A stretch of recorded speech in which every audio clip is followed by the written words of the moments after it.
नमस्कार, मनुष्य या चॅनलमध्ये आपलं स्वागत आहे। News bulletin.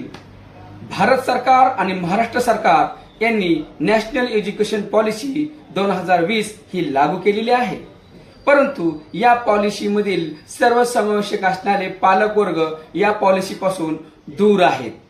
शिक्षक आणि विद्यार्थ्यांपुरती ही नॅशनल एज्युकेशन पॉलिसी लागू नसून त्या पॉलिसीचा उपयोग पालकांपर्यंत सुद्धा आला पाहिजे। शिक्षक श्री झाटे सर आणि यांचे विद्यार्थी आपण यांच्याशी आज संवाद साधणार आहोत। तर आपण राष्ट्रीय शैक्षणिक धोरण हे याविषयी आपण विद्यार्थ्यांना आणि पालकांना कशा पद्धतीने सांगता येईल हे याविषयी आम्हाला थोडक्यात माहिती सांगा सर। राष्ट्रीय शैक्षणिक धोरण आपल्या देशामध्ये अनेक वेळा राष्ट्रीय शैक्षणिक धोरण तयार झालेले। त्याच्या अगोदर 1986ला राष्ट्रीय शैक्षणिक धोरण झालं, त्याचा आकृतिबंध 10+2 असा होता। पण ह्यावेळेचे राष्ट्रीय शैक्षणिक धोरण झालं आहे त्याला मंत्रिमंडळाने 29 जुलै 2020ला मान्यता दिलेली आहे।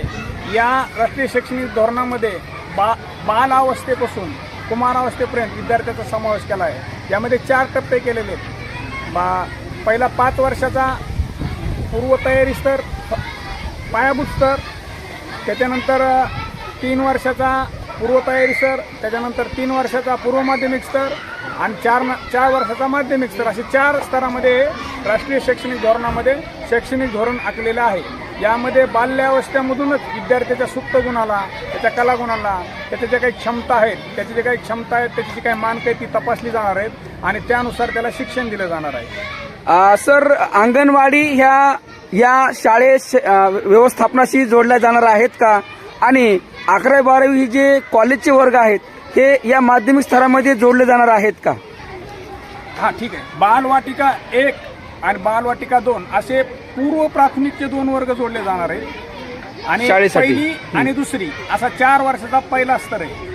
त्यानंतर दुसरा 3 वर्षाचा, तिसरा 3 वर्षाचा आणि चौथा 4 वर्षाचा, असे 4 स्तर आहेत। म्हणजे 11वी-12वी सुद्धा माध्यमिकला जोडण्यात येणार आहे आणि अंगणवाडीचे 2 वर्ग सुद्धा प्राथमिक शाळेला जोडण्यात येणार आहे। म्हणजे अंगणवाडी तो कॉलेजपर्यंत हे संपूर्ण एक ठिकाणी, आणि याच्यातून विद्यार्थ्यांना शिक्षणासोबत आणखीन काय देण्याचा शासनाचा या ठिकाणी निर्धार असेल?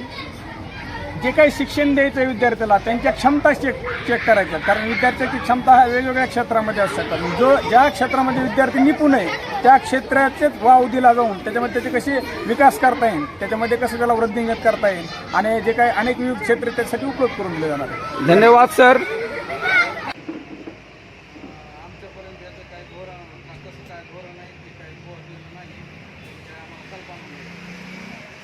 हे धोरण शासनाने फक्त विद्यार्थी आणि शिक्षक यांच्या पुरते मर्यादित न राहता पालकांपर्यंत पोहोचलं पाहिजे असं तुमचं म्हणणं आहे का? आमच्यापर्यंत पोहोचलं पाहिजे, आम्हाला माहिती पडलं पाहिजे की काय चाललंय काय नाही, काय आम्हाला माहीत पाहिजे ना। नुसतं विद्यार्थ्यालाच माहिती असेल काय उपयोग, आम्हाला माहिती।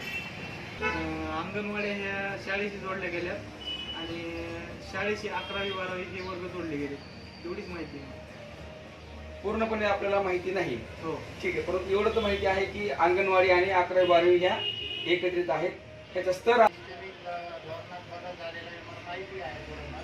याच्यामध्ये आता थोडाफार असा बदल झालेला आहे, शिक्षणासोबत व्यावसायिक पण शिक्षण देणार आहे, इतकं माहिती आहे मला।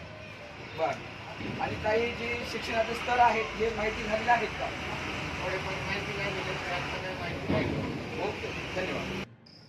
माझं असं म्हणणं आहे की शाळे अभ्यासासोबत मुलांना की व्यवसाय करायचं शिकवा, बिझनेस